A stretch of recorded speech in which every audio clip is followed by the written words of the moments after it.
वंदे मातरम विद्यार्थी मित्रों, केम छो? मजामां ने? આગળના લેક્ચરમાં આપણે વિદ્યુત ડાયપોલ વડે ઉદ્ભવતા વિદ્યુત ક્ષેત્રની ચર્ચા કરી અને જુદા જુદા બિંદુ પાસે વિદ્યુત ક્ષેત્ર કેવી રીતના મેળવી શકાય તે જોયું. હવે આજે આપણે ડાયપોલ વડે ઉદ્ભવતા વિદ્યુત સ્થિતિમાનની ચર્ચા કરીશું અને ડાયપોલ વડે જુદા જુદા બિંદુ પાસે વિદ્યુત સ્થિતિમાન કેવી રીતના મેળવી શકાય એની ચર્ચા કરીશું. તો આવી જઈએ બોર્ડ પર. જોઈએ પહેલો પ્રશ્ન. વિદ્યુત ડાયપોલની અક્ષ પર વિદ્યુત સ્થિતિમાન મેળવવું. અહીં તમને એક ડાયપોલ દર્શાવેલો છે જેનો એક વિદ્યુતભાર છે -q અને બીજો વિદ્યુતભાર છે +q. આ બંને વિદ્યુતભાર વચ્ચેનું અંતર 2a છે. ડાયપોલના કેન્દ્રથી +q નું અંતર a અને ડાયપોલના કેન્દ્રથી -q નું અંતર a છે. હવે આ ડાયપોલના કેન્દ્રથી r જેટલા અંતરે અક્ષ પર આવેલા p બિંદુ પાસે વિદ્યુત સ્થિતિમાન આપણે શોધવું છે. ખ્યાલ આવ્યો? તો p બિંદુ પાસે વિદ્યુત સ્થિતિમાન મેળવવા આપણે શું કરવું જોઈએ? તો ખ્યાલ જ છે આપણને કે p પાસે વિદ્યુત સ્થિતિમાન જોતું હોય તો p પાસે +q ના લીધે સ્થિતિમાન મેળવો અને p પાસે -q ના લીધે સ્થિતિમાન મેળવો અને આ બંને સ્થિતિમાનનો સરવાળો કરો. ખ્યાલ આવે છે? અને સ્થિતિમાન અદિશ રાશિ છે માટે બેઝિક સરવાળો કરવો પડે. તો શરૂ કરીએ કે p બિંદુ પાસે પરિણામી સ્થિતિમાન એટલે p બિંદુ પાસે ધન વિદ્યુતભારનું સ્થિતિમાન વત્તા p બિંદુ પાસે ઋણ વિદ્યુતભારનું સ્થિતિમાન. લખીએ આગળ. તો p પાસે ધન વિદ્યુતભારનું સ્થિતિમાન જોતું હોય તો બિંદુવત વિદ્યુતભારના વિદ્યુત સ્થિતિમાનનું સૂત્ર વાપરો kq/r. યાદ છે ને? તો ધન વિદ્યુતભારના લીધે સ્થિતિમાન એટલે kq/r. r એટલે ધન વિદ્યુતભારથી બિંદુ p નું અંતર એટલે તમારે આ અંતર જોઈએ છે. અહીં જોઈ શકો કે ડાયપોલના કેન્દ્રથી p બિંદુનું અંતર r છે અને ડાયપોલના કેન્દ્રથી +q નું અંતર a છે. તો બાકીનું આ અંતર કેટલું વધે? તો r - a. તો અહીંયા લખી નાખ્યો r - a બરાબર ને? પ્લસ ઋણ વિદ્યુતભારના લીધે p બિંદુ આગળ સ્થિતિમાન તો k q. પણ ખ્યાલ છે આપણને કે વિદ્યુત સ્થિતિમાનના સૂત્રમાં વિદ્યુતભાર સંજ્ઞા સાથે લખાય તો આ લખ્યું -q. રેડી ને? અપોન ઋણ વિદ્યુતભારથી બિંદુ p નું અંતર. તો ઋણ વિદ્યુતભારથી p નું અંતર કેટલું થાય? તો આ અંતર r છે અને આટલું a છે તો લખી શકો r + a. હવે kq કોમન કાઢો બરાબર. તો કૌંસની અંદર શું વધે? તો 1/r - a -1/r + a. હવે આગળ લસા લો kq અને આમ લઈ જાવ એટલે r + a - r + a upon છેદમાં બંનેનો ગુણાકાર. કોનો કોનો? તો કે r - a ગુણ્યા r + a. બરાબર ને? ચાલો સાદુરૂપ આપીએ તો kq r + a - r એટલે r કેન્સલ. ઉપર આવ્યું તમારે 2a છેદમાં આવ્યું x - y અને x + y નો ગુણાકાર એટલે x² - y². તો અહીંયા લખાય r² - a². બરાબર ને? હવે q × twice આ પ્રાણીને તમે ઓળખો છો બરાબર ને? q એટલે વિદ્યુતભારનું મૂલ્ય છે અને twice એટલે બે વિદ્યુતભાર વચ્ચેનું અંતર છે. તો એને કહેવાય dipole moment p = q × twice. Clear? તો કિંમત મૂકી દઈએ તો જવાબ તમને આવો મળ્યો kp / r² - a². ક્લિયર? તો આ મળ્યું તમને p બિંદુ પાસે ડાયપોલના લીધે વિદ્યુત સ્થિતિમાન. ક્લિયર? અહીં p બિંદુ ધન વિદ્યુતભારની નજીક હતું. તેનો મિનિંગ એવો થયો કે અહીંયા ધન સ્થિતિમાન વધારે છે અને ઋણ ઓછું છે. આથી પરિણામી સ્થિતિમાન તમને ધન મળે.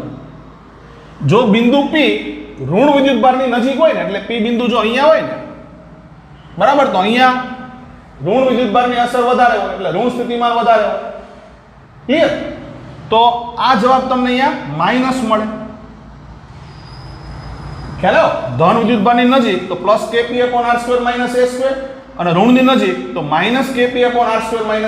આવું તમે લખી શકો. એવું લાગે તો સાઈડમાં યાદી રૂપે લખી રાખો કે ધન વિદ્યુતભારની નજીક અક્ષ પર P બિંદુ આવ્યું હોય તો સ્થિતિમાન ધન મળે અને ઋણ વિદ્યુતભારની નજીક અક્ષ પર P બિંદુ આવ્યું હોય તો સ્થિતિમાન ઋણ મળે. ક્લિયર? આગળ વધીએ. હવે મોટા ભાગે આપણે અણુ કે પરમાણુ સાથે કામ કરવાનું હોય. એટલે ડાયપોલ છે એ બિંદુવત હોય. તો બિંદુ ડાયપોલ માટે શું કહેવાય કે બે વિદ્યુતભાર વચ્ચેનું અંતર અવગણ્ય હોય.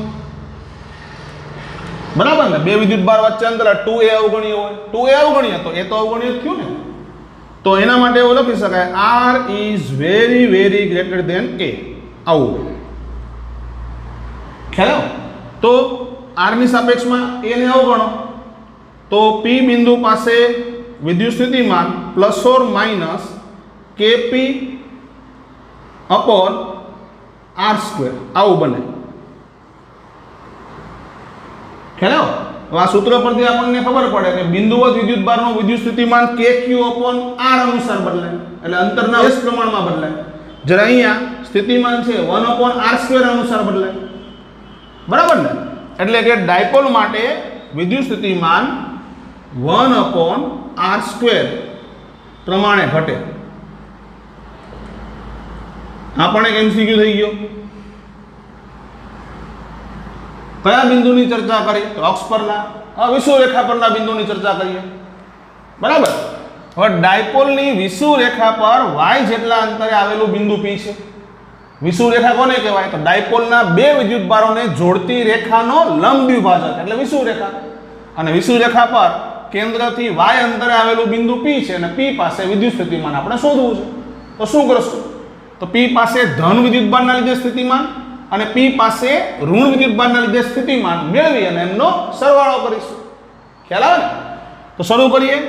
તો P બિંદુ પાસે પરિણામી સ્થિતિમાન એટલે ધન વિદ્યુતભારનું સ્થિતિમાન વત્તા ઋણ વિદ્યુતભારનું સ્થિતિમાન. આગળ તો આ ધન વિદ્યુતભારના લીધે P બિંદુ આગળ સ્થિતિમાન, તેના માટે બિંદુવત વિદ્યુતભારનું સૂત્ર વાપરો kq અપોન r. તો લખ્યું k ધન વિદ્યુતભાર છે એટલે q અપોન r એટલે ધન વિદ્યુતભારથી P બિંદુનું અંતર. એટલે તમારે આ અંતર લેવાનું છે. તો આ a છે, આ y છે, આ કર્ણક. તો આ થાય તમારે y square plus a square. બરાબર ને? વર્ગમૂળની અંદર. તો મૂકી દઈએ અહીંયા y square plus a square plus ઋણ વિદ્યુતભારના લીધે P બિંદુ આગળ સ્થિતિમાન તો ઋણ છે તો k માઇનસ q અપોન ઋણથી P નું અંતર એટલે આ અંતર લખવાનું છે. તો આ અંતર કેટલું? એ પણ કર્ણ જ છે. આ બાજુ a, આ બાજુ y. તો આ પણ થાય વર્ગમૂળમાં y square plus a square. તો લખી નાખ્યું વર્ગમૂળમાં y square plus a square. Clear? બંનેનો સરવાળો કરો ને તો આ જેટલું ધન છે એટલું ઋણ છે. મતલબ જવાબ કેટલો બને? 0. એટલે કોઈ પણ ડાયપોલ વડે વિષુવરેખા પર વિદ્યુત સ્થિતિમાન હંમેશા શૂન્ય જ હોય. બરાબર? ડાયપોલ વડે અક્ષ પર સ્થિતિમાન કેટલું? તો plus or minus kp upon r square. અને વિષુવરેખા પર સ્થિતિમાન કેટલું? તો 0. હવે ડાયપોલ વડે કોઈ પણ બિંદુ આગળ સ્થિતિમાન તમારે શોધવું છે તો શું કરશો? તો આગળ જેમ કર્યું હતું ને એમ જ કરશું કે ડાયપોલના બે ઘટક પાડી દેશો. એક બિંદુની દિશાનો અને બીજો બિંદુને લંબ દિશાનો. ખ્યાલ આવ્યો? ચાલો આગળ વધીએ. તો અહીં આ ડાયપોલ વડે P બિંદુ પાસે સ્થિતિમાન ગણવું છે. આ P બિંદુ એ ડાયપોલના કેન્દ્રથી r અંતરે થીટા ખૂણો બનાવતી દિશામાં આવેલું છે. બરાબર? તો આ ડાયપોલના બે ઘટક પાડો. એક કયો? તો P બિંદુની દિશાનો એટલે એક આ થયો તમારે P નો cos થીટા ઘટક. બરાબર? અને બીજો કયો ઘટક પાડો? તો બિંદુને લંબ દિશાનો એટલે બીજો ઘટક બને તમારે કંઈક આ રીતના. આ કયો બને? તો P sin થીટા. ક્લિયર? હવે તમે એવું વિચારી શકો કે વાસ્તવમાં જે મેઇન ડાયપોલ હતો એ બે ડાયપોલનો બનેલો છે. એક P cos થીટા અને બીજો P sin થીટા.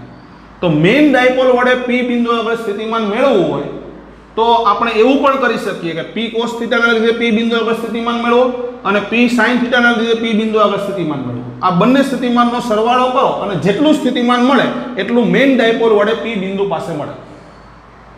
ખ્યાલ આવ્યો? આગળ વધીએ ચાલો. હવે પી સાઇન થીટા વાળો જે ડાયપોલ છે એના માટે પી બિંદુ ક્યાં આવેલું છે? અક્ષ પર છે કે વિષુવ રેખા પર? જુઓ તો જરા. તો પી સાઇન થીટા માટે પી બિંદુ વિષુવ રેખા પર છે. તો આ ડાયપોલ વડે અહીંયા સ્થિતિમાન શૂન્ય થાય. બરાબર? એટલે આ ડાયપોલ વડે અહીંયા કોઈ સ્થિતિમાન મળશે નહીં. તો અહીંયા જે સ્થિતિમાન મળશે એ કોના લીધે મળશે? તો પી કોસ થીટાના લીધે. પી કોસ થીટા માટે પી બિંદુ અક્ષ પર છે. તો અક્ષવાળું સૂત્ર વાપરો. કયું સૂત્ર હતું? તો વીપી બરાબર ± KP upon r square. Ready? તો આ સૂત્ર વાપરો. તો પી ની જગ્યાએ કયા ડાયપોલની વાત કરો છો? પી કોસ થીટાની. તો ડાયપોલ મોમેન્ટ તમારે પી ની જગ્યાએ પી કોસ થીટા લખવાનો. તો અહીંયા પી બિંદુ પાસે સ્થિતિમાન બરાબર ± કે પી કોસ થીટા અપોન, બરાબર ને, અપોન કેન્દ્રથી પી બિંદુનું અંતર એટલે આ સ્ક્વેર. હવે પ્લસ માઇનસ અહીંયા ક્યારે આવે? કે જો પી બિંદુ ધન વિદ્યુતભારની નજીક હોય તો પ્લસ આવે, ઋણની નજીક હોય તો માઇનસ આવે. પણ હકીકતમાં કોસ થીટામાં પ્લસ માઇનસ આવી જ જશે, કારણ કે કોસ વિધેયની કિંમત 0 થી 90 હોય તો પ્લસ મળશે અને 90 થી 180 હોય તો માઇનસ મળશે. જો પી બિંદુ અહીંયા હોત ને તો આ જે ખૂણો છે એ ગુરુકોણ થાય, તો પછી કોસ વિધેય નેગેટિવ થઈ જાય. એટલે આ પ્લસ માઇનસ અહીંયા લખવાની કોઈ જરૂર નથી, સીધું લખી નાખ્યું. આ મેં બિંદુ ડાયપોલ માટે લખેલું છે. રેડી ને? હવે કોઈ પણ ડાયપોલ માટે લખવું હોય તો આર સ્ક્વેરની જગ્યાએ આર સ્ક્વેર માઇનસ એ સ્ક્વેર એવું તમારે એડ કરવું પડે. ક્લિયર? તો આ પ્રમાણે તમે આગળ વધી શકો. હવે બોર્ડની અંદર આ થિયરી જે થોડી કોમ્પ્લેક્સ રીતે આપેલી છે, અહીંયા તમને એકદમ સરળ શબ્દમાં સમજાવી દીધી. તો બોર્ડની થિયરી છે તમારે જાતે કરવાની. જો એ આવડે તો ઠીક છે, નહીતર બોર્ડની થિયરી બીજી એક આ રીતે પણ તમે કરી શકો. ક્લિયર? કઈ રીતના? ચાલ આગળ વધીએ. તો ડાયપોલ છે, આ ડાયપોલ વડે કેન્દ્રથી સ્મોલાર અંતરે આવેલા પી બિંદુ પાસે તમારે સ્થિતિમાન શોધવું છે. તો શું કરશો? તો પ્લસ ક્યુ ના લીધે પી આગળ સ્થિતિમાન મેળવશો અને માઇનસ ક્યુ ના લીધે પી આગળ સ્થિતિમાન મેળવશો. પછી આ બંને સ્થિતિમાનનો તમે બેઝિક સરવાળો કરશો. બરાબર ને? એટલે પી બિંદુ આગળ સ્થિતિમાન એટલે ધન વિદ્યુતભારના લીધે પી આગળ સ્થિતિમાન વત્તા ઋણ વિદ્યુતભારના લીધે પી આગળ સ્થિતિમાન. ચલો, તો ધનનું સ્થિતિમાન તો કે ક્યુ અપોન ધન વિદ્યુતભારથી પી બિંદુનું અંતર, એટલે આ અંતર જોવાનું છે તમારે. તો આ અંતરને હું અહીંયા કહી દઉં આર પ્લસ. તો એને લખ્યું ધનનું પી થી અંતર આર પ્લસ, બરાબર, વત્તા કે માઇનસ ક્યુ અપોન ઋણ વિદ્યુતભારથી પી બિંદુનું અંતર, એટલે આ અંતર તમારે જોવાનું છે. તો આ અંતર છે આર માઇનસ, તો લખી નાખ્યું આર માઇનસ. સામાન્ય કાઢો, બરાબર. તો કે ક્યુ કોમન, કાઉન્સની અંદર 1/r plus minus 1/r minus. Ready? તો આગળ વધીએ. તો હવે લસા લઈ લઈએ. તો બરાબર કે ક્યુ એમ લસા લો તો શું બને? તો R minus minus R plus, તો R minus minus R plus અને છેદની અંદર આર માઇનસ અને આર પ્લસનો ગુણાકાર. બરાબર ને? હવે તમે જાણો છો કે ડાયપોલ છે એની લંબાઈ ઓછી હોય, કારણ કે આપણે અણુ પરમાણુની વાત કરતા હોઈએ. બરાબર ને? એટલે આ લંબાઈ કેવી ઓછી હોય, એટલે આ ભાગ એકદમ નાનો હોય. જો આ ભાગ નાનો હોય ને તો જેટલું સ્મોલાર હોય એટલું જ આર માઇનસ હોય ને એટલું જ આર પ્લસ હોય. એટલે લગભગ તમે એવું કહી શકો કે આર પ્લસ આર માઇનસ અને આર આ બધા સરખા છે લગભગ. એટલે આ બધા વચ્ચે ડિફરન્સ બહુ ઇગ્નોરેબલ હશે. તો અહીંયા તમે કંઈક આવું કરી શકો કે r plus nearly about r minus nearly about r. જો નિયર અબાઉટ લખેલું છે, બરાબર. અને આ ડિફરન્સ હોય કેટલો આપણે જાણવું હોય તો જાણવું હોય તો જે નાનું અંતર હોય એના પરથી મોટા અંતર ઉપર લંબ દોરો. તો નાનું અંતર એટલે આર પ્લસ છે, એના ઉપરથી મોટા અંતર પર લંબ એટલે આ લંબ દોરો. હેલો? તો હવે જેટલું આ આર પ્લસ છે એટલું જ આટલો ભાગ થાય. એટલે અહીંયાથી અહીંયા સુધીનું અંતર અને અહીંયાથી અહીંયા સુધીનું અંતર સમાન થઈ. પણ આવું ક્યારે બને? કે જો આ ખૂણો બહુ નાનો હોય તો ખ્યાલ આવ્યો? કારણ કે આ ખૂણો નાનો બને એનો મતલબ આ અંતર ઓછું હોય તો. હવે આગળ વધીએ તો આ r પ્લસ છે તો આટલો ભાગ કેટલો થયો? તો r પ્લસ. અને આખો ભાગ કેટલો થયો? તો r માઇનસ. તો આ ટુકડો જે વધ્યો છે બરાબર, અહીંથી શરૂ કરી અને અહીંયા સુધી બરાબર, એની કિંમત બને r minus minus r plus. પડે સમજ? હવે આની કિંમત મેળવો ભૂમિતિ ઉપરથી. જો આ ખૂણો થીટા હોય ને તો આ ખૂણો પણ તમારે થીટા થાય. હવે આ કર્ણ થાય બરાબર, આ એક બાજુ અને આ બીજી બાજુ. તમારે પાસેની બાજુ મેળવવી છે. કર્ણની પાસેની બાજુ મતલબ કોસ થીટા વાપરો. કોસ થીટા બરાબર પાસેની બાજુના છેદમાં કર્ણ મતલબ પાસેની બાજુ બરાબર કોસ થીટા ગુણ્યા કર્ણ બરાબર ને. તો કર્ણ છે તમારે 2a લંબાઈનો, તો અહીંયા આ 2a કોસ થીટા થાય. એકદમ શાંતિથી સમજવું બરાબર. એટલે આ ડિફરન્સ બહુ ઓછો હશે એટલે અહીંયા લખી નાખ્યું કે r minus minus r plus near about 2a cos theta. પણ તમે અહીંયા એક વસ્તુ તમે બરાબર ધ્યાનથી જોઈ હોય તો કે તમે આ અંતર બહુ ઓછું લીધેલું છે એટલે બિંદુ ડાયપોલ માટેની વાત કરેલી છે. જનરલ ફોર્મેશન તમે મેળવેલ નથી બરાબર. આગળ વધીએ ચાલો. હવે કિંમતો મૂકી દઈએ તો મૂકીએ ને એટલે તમારે આ બને જો કે ક્યુ બાદબાકી મૂકી દઈએ તો ઉપર આવ્યું 2a cos થીટા અને r માઇનસ અને r પ્લસ બંનેની કિંમત છે r. આવું કંઈક બન્યું. હવે આ પ્રાણીને તમે ઓળખો છો કે નથી ઓળખતા? QA ઇન્ટુ 2a એને શું કહેવાય? તો ડાયપોલ મોમેન્ટ. તો P બરાબર Q ઇન્ટુ ટ્વાઇસ છે. આવું મૂકવાનું બરાબર. તો આન્સર તમારો આવો આવ્યો કે P cos theta about r square બરાબર. થીટા શું છે તો અહીંયા ધ્યાનથી જુઓ તો ખ્યાલ પડે કે આ જે ડાયપોલ છે ને ડાયપોલ મોમેન્ટ આમ હશે ઋણથી ધન બરાબર ને.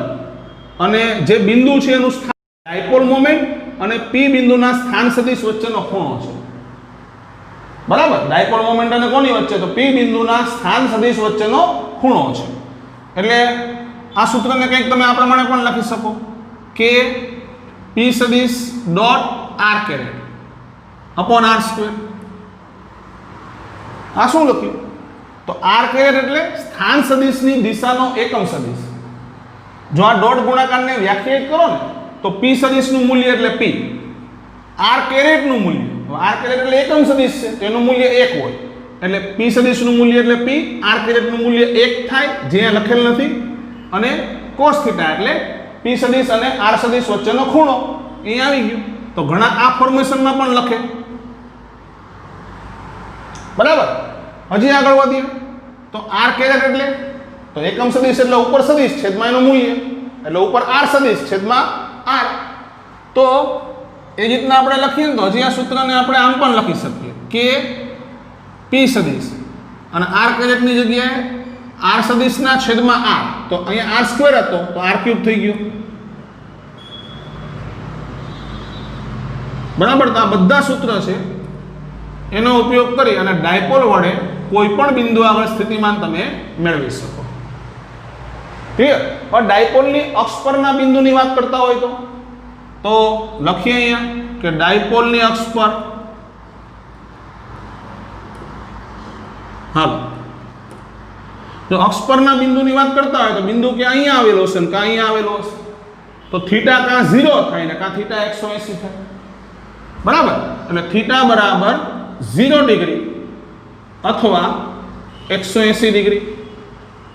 આ સૂત્રમાં cos થીટા અને થીટાની કિંમત 0 અથવા 180 મૂકો ને તો તમારે P બિંદુ આગળ સ્થિતિમાન આવું કંઈક મળશે plus or minus KP upon r square. Plus ક્યારે મળે? તો જો P બિંદુ તમે અહીંયા લીધું હોય તો ડાયપોલ મોમેન્ટ અને P બિંદુના સ્થાન વચ્ચેનો ખૂણો 0 થાય. અહીંયા એટલે ધનની નજીક હોય તો ખૂણો 0 થાય અને ઋણની નજીક હોય તો ખૂણો 180 થાય. તો P બિંદુ ધન વિદ્યુતભારની નજીક અક્ષ પર આવેલું હોય તો ખૂણો 0 થાય અને સ્થિતિમાન ધન બને. અને P બિંદુ ઋણ વિદ્યુતભારની નજીક અક્ષ પર આવેલું હોય તો ખૂણો છે 180 થાય અને સ્થિતિમાન ઋણ બને. ક્લિયર? હવે વિષુવૃત્ત રેખા પર આવી હોય તો આગળ લખીએ. હાલો, તો થીટા બરાબર 90 ડિગ્રી થાય. હા, થીટા બરાબર 90, તો 90 મૂકો તો cos 90 0 થાય, તો P બિંદુ આગળ સ્થિતિમાન 0 થાય. હેલો, એટલે બેઝિક આ જે વસ્તુ છે એ કદાચ બોર્ડમાં તમને બુકની અંદર થિયરી આપેલી છે, અઘરી લાગે તો તમે આ રીતે પણ દર્શાવી શકો. બરાબર, આના પણ તમને માર્ક મળી શકે. ક્લિયર? તો ચાલો વિદ્યાર્થી મિત્રો, ડાયપોલ વડે ઉદ્ભવતા વિદ્યુત સ્થિતિમાન પર આધારિત કેટલાક દાખલાઓની પ્રેક્ટિસ કરી લઈએ. આવી જઈએ બોર્ડ પર. પ્રશ્ન કંઈક આ પ્રમાણે છે: Q0 વિદ્યુતભારને A થી B બિંદુ પર લઈ જવા માટે કાર્ય કરો. અહીં એક તમને ડાયપોલ દર્શાવેલો છે અને આ ડાયપોલની અક્ષ પર એક બિંદુ આવેલું છે A અને બીજું બિંદુ આવેલું છે B. હવે તમારે Q0 વિદ્યુતભારને A થી લઈ અને B સુધી લઈ જવો છે, તો આ માટે કાર્ય ગણવાનું છે. તો મિત્રો, આપણે જાણીએ છીએ કે જ્યારે પણ કાર્ય ગણવાનું હોય ત્યારે વાસ્તવમાં સ્થિતિ ઊર્જાનો ફેરફાર ગણવો પડે. બરાબર ને? આપણો કન્સેપ્ટ હતો સંરક્ષિત બળ વડે થયેલું કાર્ય સ્થિતિ ઊર્જામાં થતા ફેરફારના ઋણ મૂલ્ય જેટલું હોય. અહીં સંરક્ષિત બળ તરીકે વિદ્યુત બળ મતલબ કુલમ બળ હશે. એટલે આપણો જે જૂનો કન્સેપ્ટ હતો એમનો જ ઉપયોગ કરીએ તો સંરક્ષિત બળ વડે થયેલું કાર્ય બરાબર માઇનસ ડેલ્ટા યુ. કોને લઈ જવો છે? તો Q0 ને. તો Q0 ને લઈ જવો હોય તો અહીંયા ડેલ્ટા યુ ની જગ્યાએ લખાય Q0 into delta V. Delta V એટલે તો વિદ્યુત સ્થિતિમાનનો ફેરફાર, મતલબ અંતિમ સ્થિતિમાન માઇનસ પ્રારંભિક સ્થિતિમાન. હવે તમે A થી B પર આવો તો અંતમાં સ્થિતિમાન એટલે B પરનું સ્થિતિમાન અને પ્રારંભમાં સ્થિતિમાન એટલે A પરનું સ્થિતિમાન. તો એ લખાય equal to minus Q0 B પરનું સ્થિતિમાન માઇનસ A પરનું સ્થિતિમાન. રેડી ને? હવે આગળ વધીએ તો A અને B બિંદુ પર સ્થિતિમાન આપણે મેળવી લઈએ. તો બિંદુ A પર સ્થિતિમાન કેટલું? તો પહેલા વિચારો કે બિંદુ A પાસે સ્થિતિમાન હોય કોના લીધે? તો ડાયપોલના લીધે. બરાબર ને? બિંદુ A ક્યાં આવેલું છે? ડાયપોલની અક્ષ પર. તો અક્ષ પર વિદ્યુત સ્થિતિમાનનું સૂત્ર શું હોય? તો ±Kp/r². યાદ છે? સીધું સૂત્રનો ઉપયોગ કરીને પણ તમે કરી શકો, અથવા સૂત્ર વાપરો કે ડાયપોલ વડે સ્થિતિમાનનું સૂત્ર શું? તો સૂત્ર હતું Kp cos θ/r², જ્યાં થીટા એ ડાયપોલ મોમેન્ટ અને બિંદુના સ્થાન સદિશ વચ્ચેનો ખૂણો છે. સ્થાન સદિશ તમારે ક્યાંથી લેવાનો? ડાયપોલના કેન્દ્રથી. બરાબર ને? આપણે આ પ્રમાણે લખીએ તો બિંદુ A પાસે સ્થિતિમાન તમારે જોતું હોય તો K ડાયપોલ મોમેન્ટ P આપેલી છે અને cos થીટા એટલે તો ડાયપોલ મોમેન્ટ અને એ બિંદુના સ્થાન સદિશ વચ્ચેનો ખૂણો. તો ડાયપોલ મોમેન્ટ તમારે આ બાજુ છે અને બિંદુ A પણ અહીંયા આવ્યું છે. તો બિંદુ A નો સ્થાન સદિશ દોરો ને તો અહીંથી શરૂ થાય અને આ બાજુ હશે. તો ડાયપોલ મોમેન્ટ અને સ્થાન સદિશ વચ્ચે ખૂણો થાય 0. ત્યાં લખ્યું 0 અપોન ડાયપોલના કેન્દ્રથી બિંદુનું અંતર એનો વર્ગ. તો આ અંતર આપ્યું છે 2 મીટર, તો એ 2 નો વર્ગ કરો. બરાબર ને? cos 0 1 થાય, આપણને ખ્યાલ છે. આગળ તો B બિંદુ પાસે સ્થિતિમાન તો લખ્યું Kp cos θ. થીટા એટલે ડાયપોલ મોમેન્ટ અને બિંદુના સ્થાન સદિશ વચ્ચેનો ખૂણો. ડાયપોલ મોમેન્ટ અહીંયા બાજુ છે અને બિંદુ અહીંયા છે. તો હવે સ્થાન સદિશ દોરો ને તો ડાયપોલના કેન્દ્રથી આ તરફ આવે એટલે પાછળ તરફ. તો ડાયપોલ મોમેન્ટ અને સ્થાન સદિશ વચ્ચે ખૂણો થાય 180 અપોન ડાયપોલના કેન્દ્રથી જે અંતર હોય એનો વર્ગ એટલે 1 નો વર્ગ. સમજ પડી? અને ડાયરેક્ટ પણ તમે લખી શકો. આગળ આપણે જોઈ ગયા હતા ને કે ડાયપોલ વડે ડાયપોલની અક્ષ પર સ્થિતિમાન હોય ±Kp/r². પ્લસ ક્યારે લેવાય? કે ધન વિદ્યુતભારની નજીકનું બિંદુ હોય તો પ્લસ, એટલે અહીંયા સ્થિતિમાનમાં પ્લસ આવે Kp/2 અને આ ઋણની નજીક છે તો નિશાની માઇનસ આવે આગળ -Kp/1 ક્લિયર? એ પ્રમાણે તમે લખો. તો અહીંયા આવ્યું -Q0 B પરનું સ્થિતિમાન તો cos 180 -1 થાય, આગળ લઈ લીધું એટલે kp upon 1 minus kp upon 4. બરાબર, લસા લઈને સાદુરૂપ આપો તો -q0 તો -4kp અને -kp એટલે -5kp upon 4. આ મળશે તમને કુલંબ બળ વડે થયેલું કાર્ય એટલે WFE મળી ગયું તમને, માઇનસ માઇનસ પ્લસ થઈ જાય એટલે Q0 5kp by 4. બરાબર, હવે અહીં માત્ર લઈ જવો છે, માત્ર લઈ જવો એટલે પ્રવેગ રહિત ગતિની વાત કરે છે એટલે લખીએ કે માત્ર લઈ જવો હોય હાલો તો ડેલ્ટા કે બરાબર 0 થાય, તો સંરક્ષી બળ વડે થયેલું કાર્ય વત્તા બાહ્ય બળ વડે થયેલું કાર્ય બરાબર ડેલ્ટા કે 0 હોય તો મતલબ એવું થાય W એક્સટર્નલ બરાબર માઇનસ WFA બરાબર આની આગળ માઇનસ નિશાની મૂકી દો, -Q0 5kp by 4. આ મળી ગયો જવાબ લો.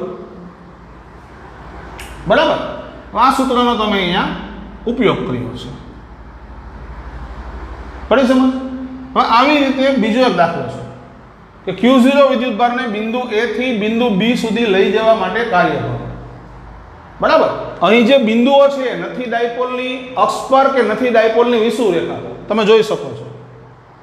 બરાબર, તો આ પ્રકારના પ્રશ્નોની અંદર પહેલા A અને B પાસે સ્થિતિમાન મેળવો, તો A પાસે સ્થિતિમાન મેળવતા હોય તો એ બિંદુનો સ્થાન સદિશ આ બાજુ હશે એટલે R આમ હશે અને P આમ હશે, તો R અને P વચ્ચે ખૂણો એટલે આ ખૂણો લેવો પડે. બરાબર, હવે આખો ખૂણો કેટલો હોય તો એ ખૂણો 180 - 53. બરાબર, અને P અને બિંદુ B નો સ્થાન વચ્ચેનો ખૂણો જો તો 37. કિંમતો મૂકો, A અને B પાસે સ્થિતિમાન કાઢો અને કાર્ય ગણો આ જ રીતે. જો આ રીતે કાર્ય ગણશો ને તો જવાબ તમને આવા કંઈક મળશે.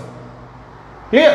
બરાબર, વ્યવસ્થિત પ્રેક્ટિસ કરી લેવી અને પાઠ્યપુસ્તકની અંદર જે વિદ્યુત સ્થિતિમાનની થિયરી આપી છે, ડાયપોલ વડે ઉદ્ભવતું વિદ્યુત સ્થિતિમાન એની જે થિયરી આપેલી છે એ બરાબર એકવાર વાંચી લેવી અને એમની અંદર ગણતરીઓ કંઈક અલગ રીતે છે એ ગણતરીઓ જાતે કરવા પ્રેક્ટિસ કરવી. રેડી?